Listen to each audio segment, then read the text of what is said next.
que nos faltava já não falta mais.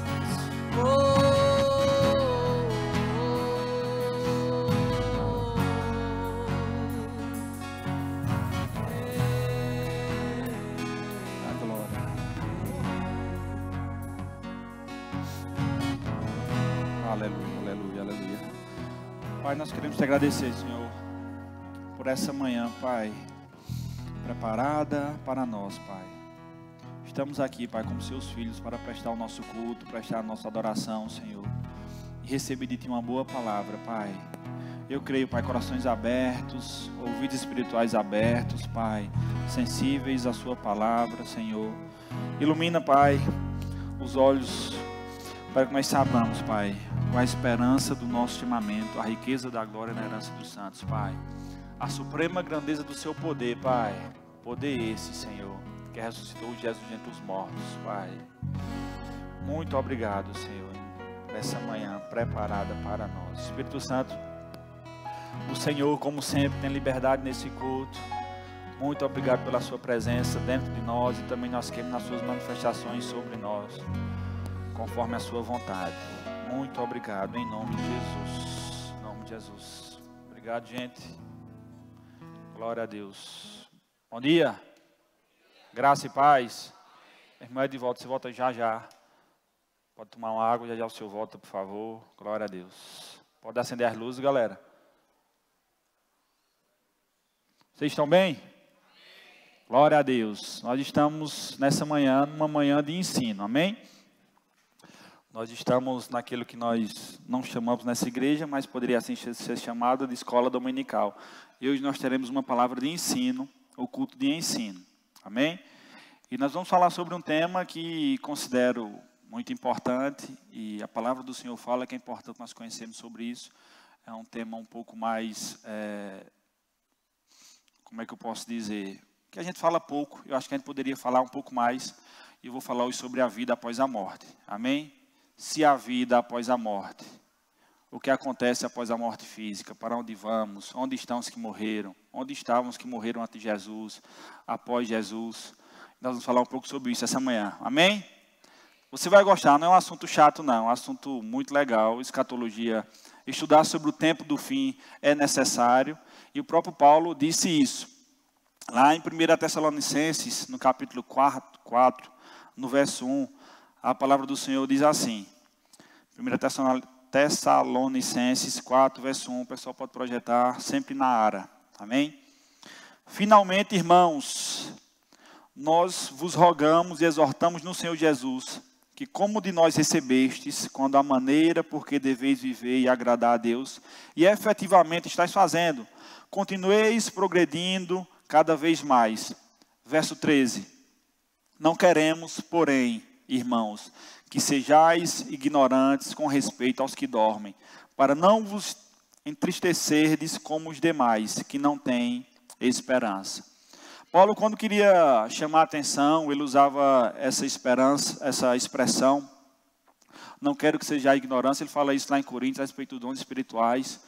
Quando ele identificava que havia um ensino errado, ou os irmãos estavam de alguma forma desvirtuando aquilo que era ensinado, ele exortava com essa palavra, com esse cuidado. A gente vê alguns textos bíblicos, Paulo exortando dessa forma, que não queria que os irmãos fossem ignorantes, assim como Paulo diz na palavra do Senhor, nós também não devemos ser ignorantes quanto ao tempo do fim, a respeito dos mortos, porque isso nos causa esperança, amém? Para aqueles que não têm a certeza da salvação, a esperança da salvação, não, infelizmente não há esperança. Mas para nós que cremos no Senhor Jesus, cremos no seu sangue derramado e lavado, que nos purificou, nós temos sim esperança. Amém? E não devemos nos entristecer.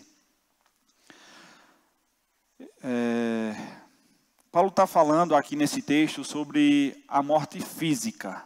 E a vontade de Deus que a gente conheça sobre a vida após a morte. A vida após a morte física. Nesse texto, você pode observar que existem dois grupos de pessoas. Os que têm esperança e os demais que não têm esperança. Eu e você, nós somos o povo que tem esperança. Amém? Você se alegra com isso? Aleluia. Um crente em Cristo Jesus não deve se deixar entristecer com a morte física, porque os que morreram em Cristo Jesus têm sim esperança. E essa mensagem escatológica é para trazer esperança. No final desse capítulo, Paulo diz, no verso 18, consolai-vos, pois, uns aos outros com estas palavras. Então, essas palavras servem de consolo. A gente vai passear um pouco sobre alguns textos bíblicos. Como eu disse, nós estamos numa manhã de ensino. E é um assunto que é muito questionado, muitas vezes, por teólogos e afins. A gente precisa passar para você o que o Ministério Verbo da Vida crê. O que a nossa visão Rema crê a respeito disso. Não para que você saia por aí discutindo com os irmãos que creem diferente, porque essa não é a intenção. Amém? Nós somos todos irmãos, talvez alguns creiam diferente, mas a intenção é que você saiba aquilo que você crê. E para aí você também tenha base bíblica, caso alguém lhe questione, mas que a gente não busque isso, tá? Discutindo com ninguém sobre, porque muito maior o que nos une, que é o sangue de Jesus, do que qualquer divergência doutrinária. Amém? Glória a Deus. Na escatologia, existem dois tipos de escatologia. A escatologia geral, que trata de eventos gerais, mundiais, por exemplo, a tribulação, o reino milenar. E a escatologia individual, que quando morremos no corpo, nós passamos já a experimentar essa escatologia em um nível individual. Então, só para você entender, você que deseja se aprofundar no tema, existem dois tipos de escatologia, a geral e a individual. Hoje nós vamos falar um pouco sobre essa escatologia individual, com o tema vida após a morte. Ela faz parte desse estudo da escatologia individual. E antes de nós se aprofundarmos no tema, nós precisamos falar e deixar muito claro que nós cremos que nós somos um ser trino. Amém? Você vai entender porque isso é importante para a escatologia. Mas nós somos um espírito, possuímos uma alma e habitamos em um corpo. Nós cremos que nós somos um ser trino. E nós cremos isso à luz da palavra do Senhor. Amém? Não é nada tirado da cabeça de ninguém, ou da cabeça de Hegel, ou de Guto. A própria Bíblia diz isso. E eu vou te dizer alguns textos. Lá em 1 Tessalonicenses, no capítulo 5, no verso 23, Paulo diz: o mesmo Deus da paz vos santifique em tudo, e o vosso espírito, alma e corpo sejam conservados, íntegros e irrepreensíveis na vinda do Senhor Jesus. Espírito, alma e corpo. Lá em Hebreus 4:12, o escritor de Hebreus diz: porque a palavra de Deus é viva e eficaz, e mais cortante do que qualquer espada de dois gumes, e penetra até o ponto de dividir alma e espírito, juntas e medulas, e é apta para discernir os pensamentos e propósitos do coração.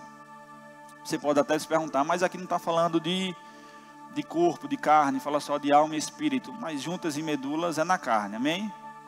Por favor, né, gente? Em Gênesis 2, no capítulo 7, diz o seguinte: então formou o Senhor Deus ao homem do pó da terra, e lhe soprou nas narinas o fôlego de vida. O homem passou a alma vivente. Pó da terra remete à carne. Soprou nas narinas o fôlego de vida, remete ao espírito. E a alma vivente remete à alma. Então, sendo o homem um espírito, possuindo uma alma e habitando no corpo, o espírito e a alma não dormem. Espírito e alma não dormem. Então, quando a pessoa morre, o que é que dorme? O corpo. Amém? Espírito e alma não dormem. Quando a pessoa morre, o que dorme é o corpo. O que vai para a sepultura é o corpo. E dormir na Bíblia corresponde a três coisas diferentes. A gente vai ver na Bíblia, quando falar a palavra dormir, ela pode corresponder a três coisas diferentes. Dormir como um repouso do sono, que é dormir mesmo, né? Aquilo que a gente gosta de fazer, uns mais do que outros. Eu particularmente gosto muito, minhas filhas não deixam tanto mais, mas é só uma fase. Mas quando a Bíblia fala em dormir, ela fala como dormir mesmo, como repouso do sono. Lá em Gênesis 41:5, diz o texto: tornando a dormir, sonhou outra vez. De uma só haste saíam 7 espigas cheias e boas. Então esse sonho aqui, esse dormir, foi dormir mesmo. Ele estava sonhando, então ele estava dormindo. Existe dormir na Bíblia também como ficar desapercebido. Lá em 1 Tessalonicenses, no capítulo 5, no verso 6, diz assim o texto do Senhor: assim, pois, não durmamos como os demais. Pelo contrário, vigiemos, sejamos sóbrios. O dormir aqui, ele está falando como ficar desapercebido, ficar desatento. Existe dormir como morte do corpo.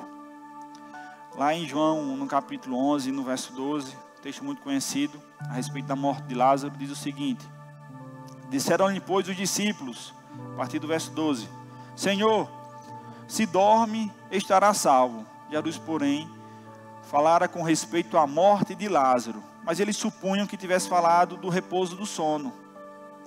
Isto dizia, e depois lhe acrescentou: nosso amigo Lázaro adormeceu, mas vou para despertá-lo. Então Jesus disse claramente: Lázaro morreu.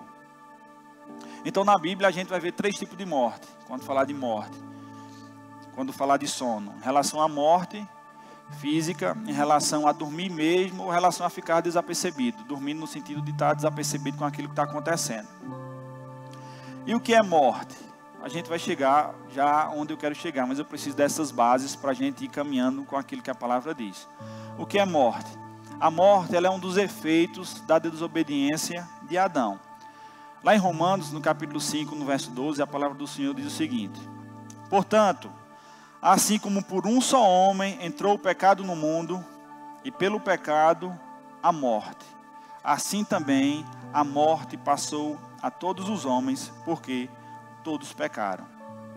Então, a morte é uma das consequências da queda do homem. Houveram outras consequências, mas a gente vai se deter sobre a morte, porque é um assunto extenso, a gente precisa ganhar tempo.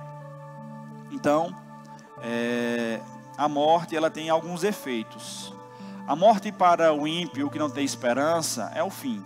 Uma vez que morreu, não tem mais a esperança de salvação. Se morreu sem crer no Senhor Jesus, é o fim, não tem mais esperança. Para os salvos, para aqueles que creem no sangue de Jesus, a morte não é o fim, é só mais um passo para a vida com Deus. Amém? Isso nos deixa alegres. A Bíblia, ela não define a morte como um fim. A Bíblia, ela nunca vai definir a morte como um fim. Existem 3 tipos de morte na Bíblia. Eu vou citar algumas delas, não na ordem que aparece, mas que didaticamente vai ficar melhor para a gente essa manhã. Existe a morte espiritual. O que é a morte espiritual? É a separação de Deus com o homem.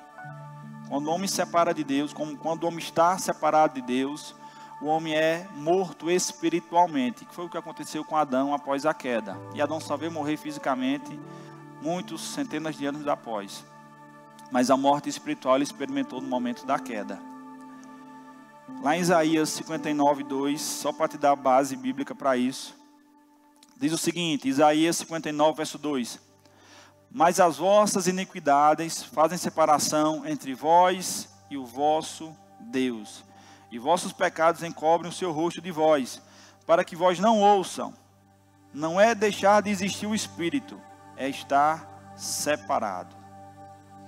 A morte na Bíblia, como eu disse, ela nunca vai estar relacionada à inexistência.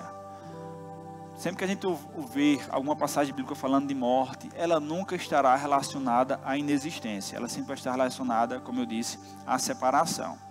Lá em Efésios, no capítulo 2, no verso 1, diz: ele vos deu vida, estando vós mortos nos vossos delitos e pecados. Morte espiritual é estar morto em delitos e pecados. Então não tem a ver com inexistência. Mas agora, queridos, graças a Jesus, nós não estamos mais mortos espiritualmente. Nós não somos mais escravos do pecado. Nós somos justiça de Deus. Após a morte e ressurreição de Jesus, essa condição de morte espiritual, a partir do momento que nós cremos e aceitamos e confessamos Jesus como nosso Senhor e Salvador, nós deixamos essa condição de morto espiritual e passamos a ser justiça de Deus. Passamos a ter uma esperança de vida eterna. Amém? Essa morte espiritual não nos alcança, a menos que nós rejeitamos o nome de Jesus. Aleluia. O segundo tipo de morte, querido, é a morte física. Amém? Existe a morte física. O que é a morte física? É a morte do corpo. É quando a alma e o espírito se separam do corpo. Isso é a morte física. Lá em Tiago, para te dar uma base bíblica para isso também, por isso estou citando vários textos. Lá em Tiago, no capítulo 2, no verso 26, diz assim: porque assim como o corpo sem espírito é morto, assim também a fé sem obras é morta. Então o apóstolo Tiago está dizendo aqui que o corpo sem espírito é morto. Ele está falando sobre a morte física. Então, quando se morre fisicamente, o espírito e a alma, elas não morrem. Eles vão para o seu destino, e a gente vai falar já já qual é o destino do espírito e da alma após a morte física do homem. E o terceiro tipo de morte que a Bíblia fala é a morte eterna. Eu falei aqui outro dia falando sobre o castigo eterno, sobre o inferno e o castigo eterno. Tem uma ministração no YouTube. E também Saulo Stan, que não está mais aqui entre nós, está lá em Paulista, fala muito sobre esse assunto. Nosso canal do YouTube do Verbo Arco tem muitas ministrações sobre isso. Mas esse terceiro tipo de morte é a morte eterna. O que é a morte eterna? A separação definitiva de Deus. Também é chamada na Bíblia de segunda morte.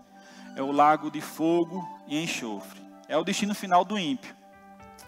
Quando no juízo final ressuscitarão e eles receberão uma penalidade eterna, banidos da face do Senhor para sempre. Essa é a segunda morte. Os mortos que já estão em tormento ressuscitarão, experimentarão uma segunda morte ainda pior, que é o lago de fogo e enxofre, onde Satanás e sua coisa será jogada. Amém? É um assunto muito, muito legal. Se você ainda não fez o rema, a galera está no primeiro ano do rema, no segundo ano do rema, essa matéria escatologia, que esmiuça muito isso. Mas existe esse segundo tipo de morte, segundo a palavra do Senhor. Em Apocalipse 20, 14 diz o seguinte: então a morte e o inferno foram lançados para dentro do lago de fogo. Esta é a segunda morte, o lago de fogo. Verso 15: e se alguém não foi achado escrito no livro da vida, esse foi lançado para dentro do lago de fogo. Não esperava nenhum aleluia mesmo, glória a Deus. A morte, queridos, ela não apaga a existência do homem. Ela apenas muda seu estado. Mas a morte, ela não apaga a existência do homem. Por isso nós devemos ser diligentes com aquilo que estamos fazendo, com aquilo que estamos crendo, que decisões estamos tomando. Aleluia, glória a Deus. Vamos lá, gente. Então, como era a condição dos mortos antes da ressurreição de Jesus? E também como é a condição de quem morre fisicamente agora, após a ressurreição de Jesus. Como acontecia com quem morria na antiga aliança, crendo no Senhor. Ele não poderia ir para o céu, porque não era nascido de novo, mas também não podia receber tormento, porque morreu crendo no Senhor. Então essas pessoas, onde elas estavam? E para onde iam essas pessoas? Para o purgatório? Antigamente eu cria nisso. Para o purgatório, porque existem algumas doutrinas, a Igreja Católica especialmente crê sobre a doutrina do purgatório, que foi uma doutrina criada por Santo Agostinho, que eles creem que a pessoa quando morre vai para um lugar chamado purgatório para purgar os seus pecados, para pagar os seus pecados. Daí surgiu a doutrina de orar ou rezar pelos mortos. Mas quando você ora e reza ou reza pelos mortos, você está aniquilando ou desconsiderando o sacrifício de Jesus.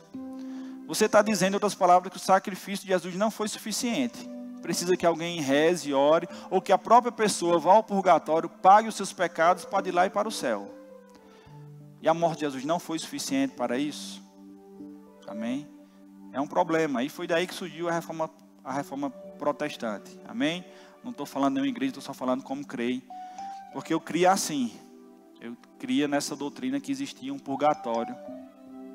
Eu lembro que eu estava na faculdade, existe um livro de Dante Alighieri, que fala a Divina Comédia, que fala do inferno, o céu e o purgatório. E eu achava o máximo, mas aí, quando chegou o entendimento, a luz do Senhor, e quando a gente vai para a palavra do Senhor, a gente não vê base bíblica para crer num purgatório, num lugar intermediário, onde os mortos estão para pagar os seus pecados. Amém? Então, se alguém quer e nós precisamos conquistar a nossa salvação, é aqui em vida, crendo no nosso Senhor Jesus. É na vida que a gente conquista a vida após a morte. Aleluia. Glória a Deus. Glória a Deus. Não é pelo que a gente faz, é pelo que Ele fez. Amém? Porque pela graça sois salvos, mediante a fé. E isso não vem de vós, é dom de Deus. E não é por obras, para que ninguém se glorie. Amém? Graças ao sangue de Cristo. Só o sangue de Jesus era suficiente e capaz de nos dar essa condição. Então nada do que eu e você possamos fazer ou viermos a fazer será suficiente para conquistar esse acesso. Nenhum tipo de obra, por melhor que ela seja, será suficiente para conquistar o acesso à eternidade com o Senhor. Amém? Isso só através da crença em Jesus Cristo. Amém? Você entende isso? Glória a Deus. Glória a Deus. Nós vamos agora para um texto muito sugestivo para esse tema, que é a história do rico e Lázaro. Está lá em Lucas, a partir do capítulo 16, a partir do verso 19. Eu queria que você abrisse comigo para a gente acompanhar. Lucas 16, a partir do verso 19. Primeiro eu gostaria de iniciar te dizendo que essa história ela não é uma parábola. Ela não é uma parábola, porque se a gente for ver todas as parábolas de Jesus, ele não cita nome de pessoas. Certo homem tinha 2 filhos, certa mulher, certo semeador, não fala nome de pessoas. Então, quando Jesus está falando de uma parábola, ele não fala nome de pessoas, o que não é o caso. Que nessa história fala de Lázaro, de Abraão, de Moisés, você vai ver isso. Então não é uma parábola. Ainda que fosse uma parábola, Jesus estaria usando a parábola para transmitir uma verdade, assim como ele fez em todas as parábolas. Amém? Então, é um texto que podemos nos basear assim. Amém? E não é uma parábola. Glória a Deus. As pessoas que creem no... Vou chegar lá. Usam muito esse texto. Lucas 16, verso 19. Ora, havia certo homem rico que se vestia de púrpura e de linho, finíssimo, e que todos os dias se regalava esplendidamente. Havia também certo mendigo chamado Lázaro, coberto de chagas, que jazia à porta daquele, e desejava alimentar-se das migalhas que caíam da mesa do rico. E até os cães vinham lamber-lhe as úlceras. Verso 22. Aconteceu, morreu o mendigo e ser levado pelos anjos para o seio de Abraão. Morreu também o seio de Abraão, já pega essa informação. Morreu também o rico e foi sepultado. Os dois morreram. Amém? Sim ou não? Um foi para o seio de Abraão, outro foi sepultado. Interessante que ele estava atormentado na alma. No verso 24 diz: então claramente disse: Pai Abraão, tem misericórdia de mim e manda a Lázaro que molhe em água a ponta do dedo e me refresque a língua, porque estou atormentado nesta chama. Verso 25 diz, porém, Abraão: Filho, lembra-te de que recebeste os teus bens em tua vida, e Lázaro igualmente os males. E agora, porém, aqui ele está consolado e tu em tormentas. Parágrafo, gente. Não é porque Lázaro era pobre que ele foi para o seio de Abraão. E não era porque o rico tinha riqueza que ele foi para um lugar de tormenta. Amém? Bens materiais não salvam ninguém, mas também não condenam ninguém, a menos que você faça dos bens materiais o seu Senhor, que foi o caso do rico, que a gente vai ver mais à frente. Amém? Então não é porque ele era pobre que foi para o céu, e não é porque é rico que vai para o inferno. Amém? Alguns amém. Glória a Deus. Glória a Deus. Eu quero ser rico, eu sou rico. Amém? Glória a Deus. E além de ser rico, eu quero ter posse para abençoar outras pessoas. E isso não será imputado como condenação para ninguém. Amém? É lícito a gente desejar prosperar. Amém? Eu recebo, em nome de Jesus. Aleluia. Glória a Deus. Verso 26. E além de tudo, está posto um grande abismo entre nós e vós. Então havia mais pessoas. Amém? entre nós e vós. Então a gente vê no texto que haviam mais pessoas, tanto no seio de Abraão, quanto no lugar de tormenta. De sorte que os que querem passar daqui para vós outros não podem. Peraí que eu me perdi. Não podem, nem os de lá passar para nós. Verso 27. Então replicou: Pai, eu te imploro que o mandes à minha casa paterna, porque tenho 5 irmãos, para que lhe dê testemunho, a fim de não virem também para este lugar de tormenta. Então, havia uma maneira de não ir para o lugar de tormenta. Amém? Vai segurando essas informações. Verso 29. Respondeu Abraão: eles têm Moisés e os profetas, ouçam-nos. Isso é uma menção às escrituras que apontavam para o Messias. Amém? Então eles tinham uma oportunidade, aqueles antes de Jesus, de crerem, porque Moisés e os profetas anunciavam o Messias. Aí você pergunta: e antes da lei? E antes da lei? Mas aí, queridos, a gente vê lá em Gênesis, logo quando o homem caiu, Deus, quando fala com a serpente, ele diz que viria um homem nascido de mulher que pisaria na cabeça da serpente. Então, desde o início, Deus já apontou para Cristo. Então, desde o início, as pessoas tinham a oportunidade de crer em Moisés e os profetas, ou seja, crer na palavra do Senhor que viria um Salvador. Amém? Uma vez eu vi, acho que foi Saulo ministrando aqui, ele falando que, tentando explicar esse texto, as pessoas quando morriam antes de Jesus, como é que esse preço foi pago? Ele disse que era como a gente comprar num cartão de crédito. Eu achei bem interessante. A gente compra uma coisa hoje que só vai ser paga depois. Então eles criam que viria alguém que pagaria a conta, e veio Jesus. Amém? O Cordeiro Santo, imaculado, sem pecado, para imolar os nossos pecados, inclusive dos santos da antiga aliança. Amém? Glória a Deus por isso. Aleluia. Verso 30. Mas ele insistiu: não, pai Abraão, se alguém dentre os mortos for ter com eles, arrepender-se-ão. Abraão, porém, lhes respondeu: se não ouvem a Moisés e os profetas, tampouco se deixarão persuadir, ainda que ressuscite alguém dentre os mortos. Aleluia. Aleluia. Então, subentende-se que tinha ouvido a Moisés e os profetas, e o outro não.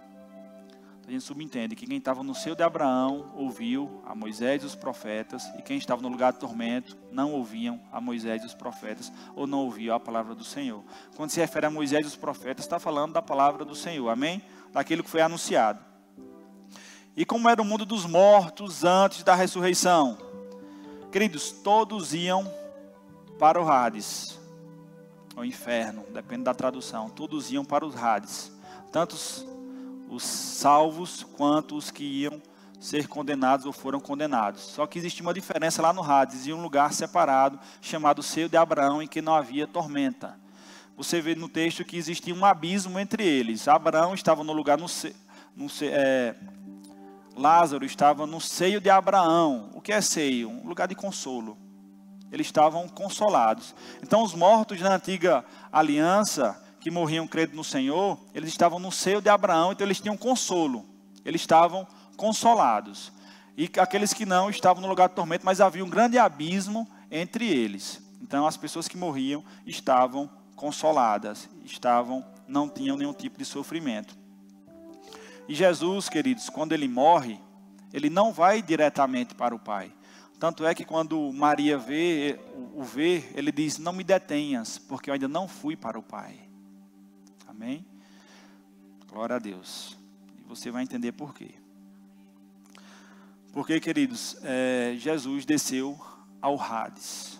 Eu lembro que Gabi, ela me disse uma vez, a gente namorava ainda, que o mais impactou ela quando ela fez o rema, foi quando ela descobriu que Jesus foi para o inferno. Foi ao Hades. Eu estou vendo algumas pessoas assim, mas no segundo ano do rema, na matéria de escatologia, você vai entender bem isso. E quem não fez o rema, faça o rema. Amém? Mas eu vou te dar uma base bíblica para você não ficar achando que é coisa da nossa cabeça. Ele foi fazer o que lá? No Hades. Ele foi no Hades fazer o que? Foi dar cumprimento, por exemplo, que está escrito em Salmos 49, no verso 15, que diz o seguinte: Salmos 49, verso 15: Davi dizendo: mas Deus remirá a minha alma do poder da morte, pois Ele me tomará para si. Aleluia, glória a Deus. Efésios 4:8, queridos, diz: por isso, quando Ele subiu às alturas, levou cativo o cativeiro e concedeu dons aos homens. Ora, o que quer dizer subiu, senão que também havia descido até as regiões inferiores da terra. Aquele que desceu é também o mesmo que subiu, acima de todos os céus, para encher todas as coisas. Glória a Deus por isso, queridos. Jesus venceu a morte. Aleluia. Ele foi resgatar os seus. Em 1 Pedro, no capítulo 3, no verso 18, diz o seguinte. Primeira carta de Pedro, capítulo 3, verso 18, diz: pois também Cristo morreu uma única vez pelos pecados, o justo pelos injustos, para conduzir-vos a Deus, morto sim na carne, mas vivificado no Espírito, no qual também foi e pregou aos espíritos em prisão. Quando ele fala esse pregou, é no sentido de anunciar. Ele foi anunciar que ele seria aquele que há de vir, aquele que viria para resgatar. Então ele foi ao Hades resgatar os que estavam salvos. Glória a Deus por isso.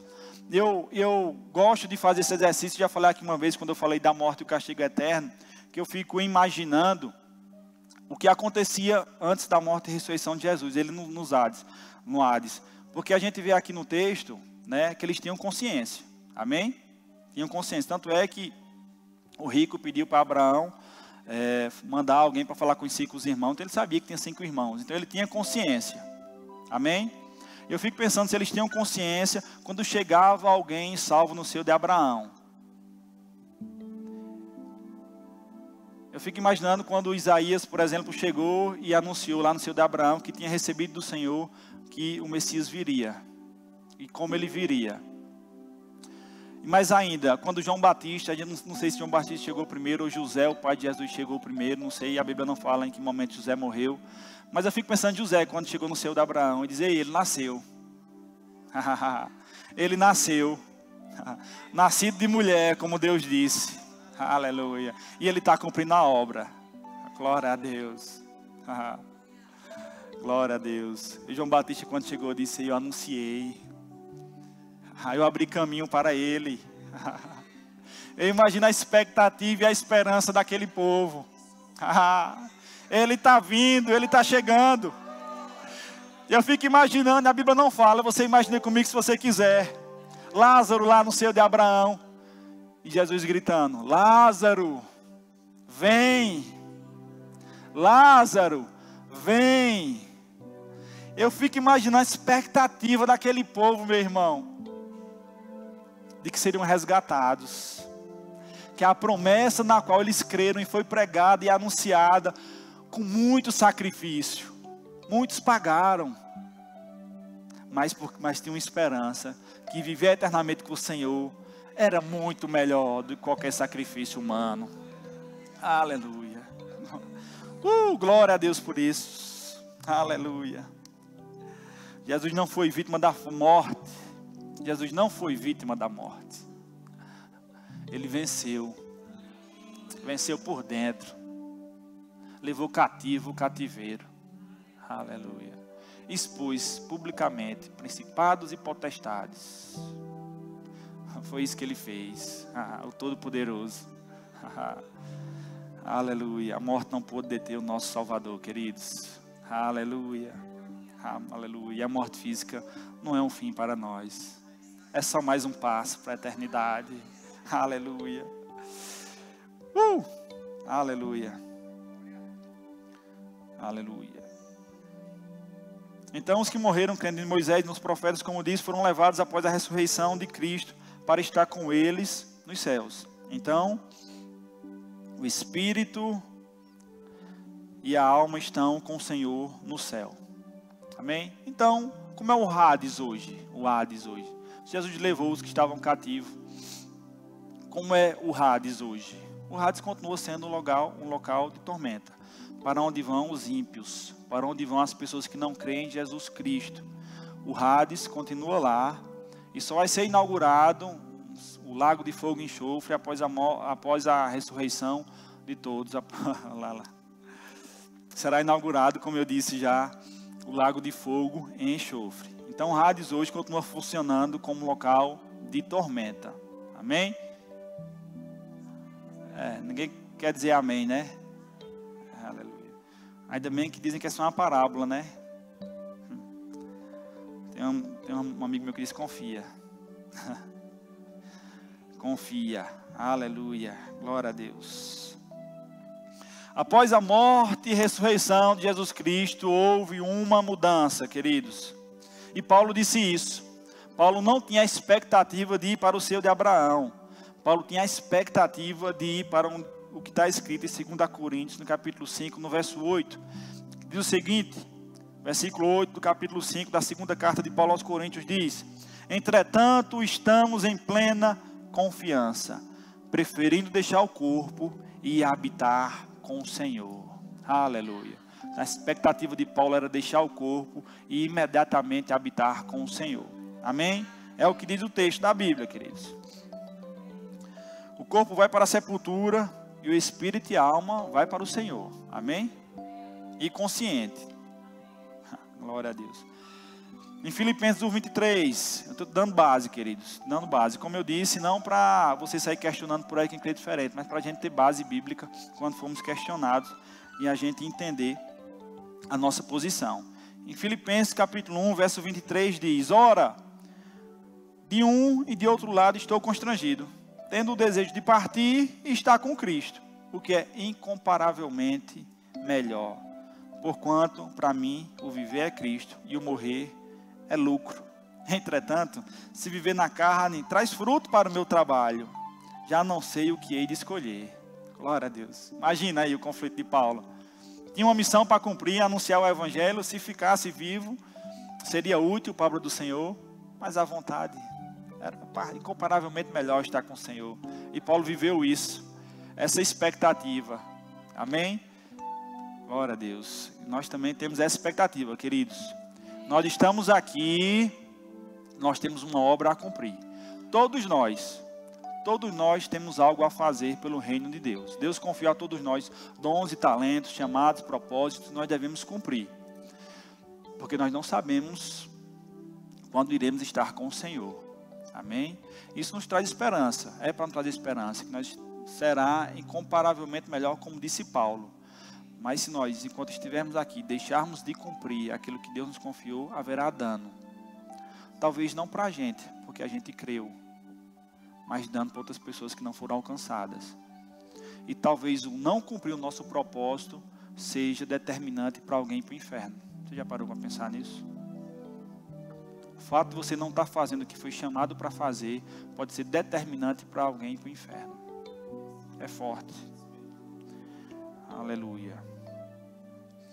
Morrer para Paulo já é estar com Cristo.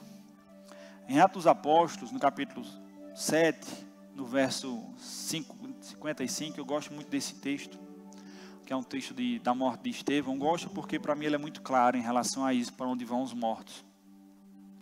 Mas Estevão, cheio do Espírito Santo, fitou os olhos no céu e viu a glória de Deus e Jesus, que estava à sua direita. Vou repetir. Mas Estevão, cheio do Espírito Santo, fitou os olhos no céu e viu a glória de Deus e Jesus, que estava à sua direita. Verso 56. E disse: eis que vejo os céus abertos e o Filho do Homem em pé à destra de Deus. Eles, porém, clamando em alta voz, taparam os ouvidos e unânimes arremataram contra ele. E lançando-o fora da cidade, o apedrejaram. As testemunhas deixaram suas vestes aos pés de um jovem chamado Saulo. E apedrejaram Estevão, que invocava e dizia: Senhor Jesus, recebe o meu espírito. Aleluia. Onde foi que Estevão viu Jesus? No céu, à destra de Deus. E onde é que Jesus ia receber o espírito de Estevão? No céu. Aleluia. Então, queridos, nós não cremos. Nós do Ministério Verbo da Vida, nós não cremos no sono da alma ou do espírito. Amém? Muito menos no purgatório, como já expliquei. Amém? Glória a Deus. Então o salvo, quando morre, queridos, nos dias de hoje, ele já vai habitar com o Senhor. O sacrifício de Jesus nos deu esse destino e nos deu essa possibilidade, nos deu essa esperança. Aleluia. Como eu já disse, existe consciência. O rico lembrou que tinha 5 irmãos. Então, as pessoas que morrem hoje fisicamente, sua alma e espírito vão estar com o Senhor, têm consciência daquilo que acontece aqui. Não. Eita, misericórdia. O sangue de Cristo tem poder. As pessoas que têm consciência, elas têm lembrança. Não sabem o que acontece. Nós não cremos na doutrina do Espiritismo. Nós não cremos em comunicação entre mortos e vivos. Isso não existe. Amém? Glória a Deus. Os que morrem têm consciência, mas não têm comunicação. Amém? E no céu, queridos, não há tristeza. Você pode perguntar, pois quando eu estiver no céu e não encontrar pessoas que não estão lá, que eu esperava que estivesse. Charles Spurgeon diz uma coisa bem interessante. Ele diz que no céu no céu eu terei 3 surpresas. A primeira surpresa eu vou encontrar pessoas que eu não esperaria que estivessem lá. A segunda surpresa é de que eu não vou encontrar pessoas que eu achava que estariam lá. E a terceira surpresa é eu vou estar lá. Ele falava isso não porque não sabia da certeza de salvação. Ele sabia, porque anunciou muito o evangelho. Mas ele falava isso em relação ao merecimento. Que ele não merecia estar lá. Mas voltando às pessoas que estão no céu, elas têm consciência. E no céu não há tristeza. Então as pessoas não terão lembranças ruins. Só lembranças boas. Amém? Não há lugar para tristeza ou dor no céu. Amém, queridos? Ficou claro? Misericórdia, falando um negócio agora. Jesus do céu, ainda bem que o pastor está aqui, meu Deus. Se alguém for dizer, ele vai dizer, não, mas ele corrigiu depois. Aleluia. 2 Coríntios capítulo 5, verso 8 diz, entretanto, estamos em plena confiança, preferindo deixar o corpo e habitar com o Senhor. Lucas 23, 43, Jesus lhes respondeu. Lucas 23, 43, em verdade te digo, que hoje estarás comigo no paraíso. Isso ele falando com o ladrão da cruz, queridos. Ele disse ao ladrão, hoje estarás comigo no paraíso. Aleluia. E tem um texto, queridos, que talvez seja o texto mais claro, é o texto que os teólogos mais gostam, para provar que não existe som da alma, que as pessoas quando morrem estão com o Senhor. É um texto lá em Apocalipse, no capítulo 6, no verso 9. Eu queria ler com você, queria que você abrisse, tivesse atenção a esse texto. Em Apocalipse, capítulo 6, verso 9, o apóstolo João, após ser tomado, teve essa visão. E ele diz, quando ele abriu o 5º selo, vi debaixo do altar as almas daqueles que tinham sido mortos por causa da palavra de Deus e por causa do testemunho que sustentavam. Vejam só, vi debaixo do altar as almas daqueles que tinham sido mortos por causa da palavra do Senhor e por causa do testemunho que sustentavam. E clamavam em grande voz, dizendo, até quando, ó soberano Senhor, santo e verdadeiro, não julgas nem vingas o nosso sangue dos que habitam sobre a terra? Então a gente vê nesse texto, querido, que eles estavam mortos, as almas estavam no céu, estavam conscientes, tinham consciência e eles tinham a lembrança das pessoas que fizeram mal. Então eles estavam no céu, estavam conscientes e tinham lembrança. Esse texto nos prova que o estado dos mortos hoje não é um sono da alma. O estado daqueles que creem em Jesus é estar no céu com o Senhor. Então, os que morrem hoje estão no céu com o Senhor, que, como disse Paulo, é incomparavelmente melhor. Amém? E os que não criam no Senhor já estão sofrendo tormenta. Aleluia. Glória a Deus. Infelizmente. Infelizmente porque a gente fica triste com as pessoas que não aceitaram o sacrifício de Jesus. Amém? Glória a Deus. Nós não nos alegramos com isso, queridos. Isso traz para nós temor, de que nós devemos anunciar mais, pregar mais, viver mais. Aleluia. Então, no Antigo Testamento, queridos, os mortos, só para recapitular bem rapidinho. No Antigo Testamento, os mortos que criam iam para o seio de Abraão. Então, Jesus veio, rompeu os grilhões da morte, proclamou sua vitória, despojou principados e potestades e levou cativo o cativeiro. Aleluia. Então, não existe mais o seio de Abraão. Amém? Agora existe o céu. Nessa dispensação, querido, na dispensação da graça, na dispensação de Jesus, na nova aliança, nós já vamos estar com Ele após a morte física. Amém? Isso se nós experimentarmos a morte física. Amém? Jesus pode voltar a qualquer momento. Essa é a nossa expectativa. E por ser a nossa expectativa, nós não podemos, queridos, adiar. Aqueles que não creem em Jesus não podem adiar essa decisão. Não podemos, nós não sabemos quando Jesus voltará. E não sabemos quando a morte física baterá à nossa porta. Nós não podemos morrer sem ter a certeza da salvação. Aleluia. Morrer preparado é bom. Para viver preparado é a nossa obrigação. Eu vou dizer de novo. Morrer preparado é bom. Para viver preparado para a vinda do Senhor é a nossa obrigação. Aleluia. Isso, queridos, não é para trazer temor ao seu coração, mas se trouxer, que bom. Que o temor do Senhor, ele nos traz santidade, queridos. Nós devemos estar preparados.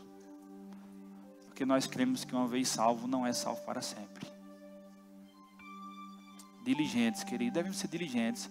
O pastor tem pregado aqui na igreja, nos trazendo palavras pastorais, nos trazendo para perto nas últimas semanas, queridos, para vivermos diligentes.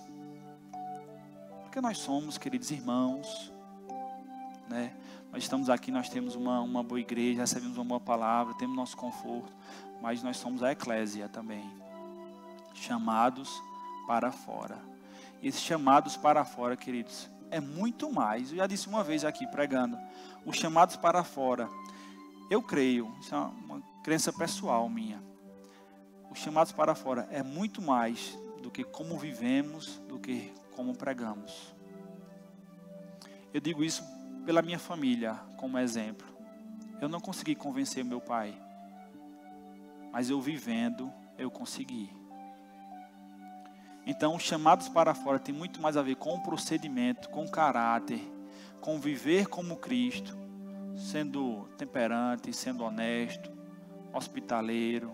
O pastor falou isso na reunião dos ministros, nos chamando para perto. Então, os chamados para fora, para mim, tem muito mais a ver com o procedimento do que o anúncio do Evangelho. Nós devemos anunciar, claro, é uma ordem do Senhor. Ide por todo mundo, pregar o Evangelho para toda criatura. Nós devemos anunciar, nós devemos viver. Aleluia. As pessoas vão acreditar naquilo que a gente vive, não naquilo que a gente faz.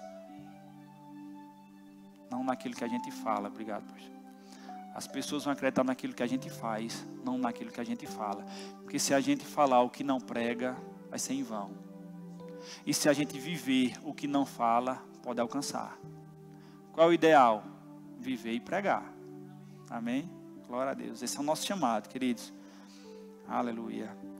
A morte, queridos, ela revela. Isso é muito forte. A morte revela o que a vida construiu. A morte revela o que a vida construiu. Ninguém improvisa na eternidade. Vou dizer de novo. A morte revela o que a gente construiu. Ninguém improvisa na eternidade. Então, é agora. Salvação e condenação é agora. Vou viver de todo jeito, daqui a pouco eu me arrependo, me corrijo. E se não der tempo, meu irmão? E até que ponto esse zombar de Deus, deliberadamente, vou viver de todo jeito, depois eu me arrependo.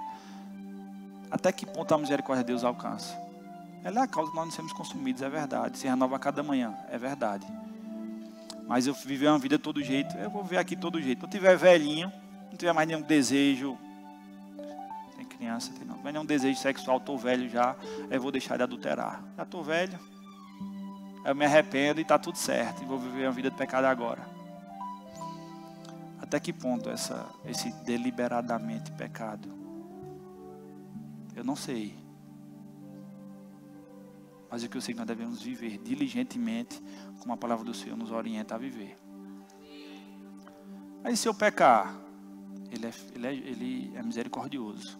Peça perdão, se arrependa. O que foi que ele disse à adúltera? Vá, mas não peque mais. Misericórdia, mas responsabilidade. Misericórdia não anda só, queridos. Ela anda com a nossa responsabilidade.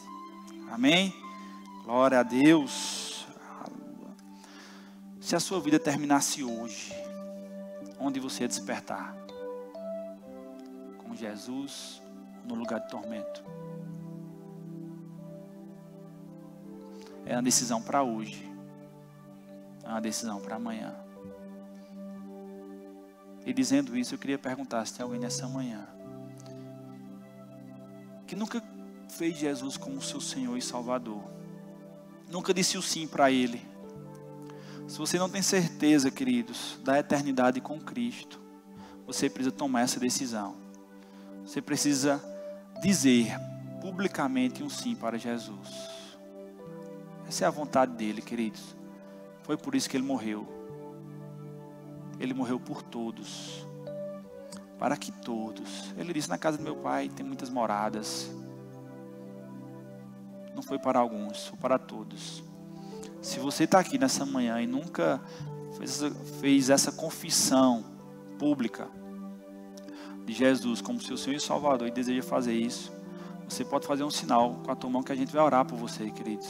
Vamos fazer essa confissão junto com você. Existe alguém nessa manhã que ainda não fez essa confissão? Faz um sinal com a tua mão. Amém, todos de casa. Aleluia. Glória a Deus. Se você nos assiste, ainda não fez essa confissão, pode falar no chat aí que a gente te ajuda nisso. Amém? Glória a Deus. Glória a Deus. É isso, queridos. Glória a Deus. A mensagem era escatológica, falar sobre a vida após a morte, mas é uma mensagem também que nos traz temor e responsabilidade. Porque é como devemos proceder e nos comportar. Amém? Glória a Deus. Deixa eu orar pela tua vida.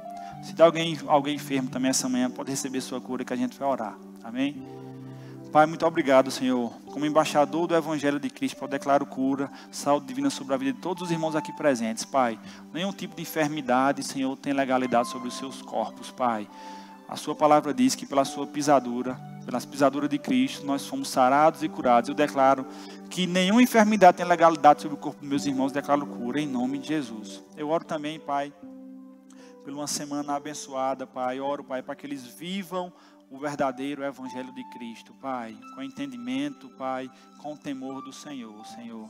Muito obrigado, Pai, porque nós temos essa oportunidade, Pai, de termos a esperança que estar contigo é incomparavelmente melhor, Pai. Estarmos aqui, Pai, é uma pequena parte, Senhor, mas a melhor e maior parte nos aguarda ao teu lado, Senhor. Muito obrigado, em nome de Jesus. Amém. Glória a Deus. Dirigente.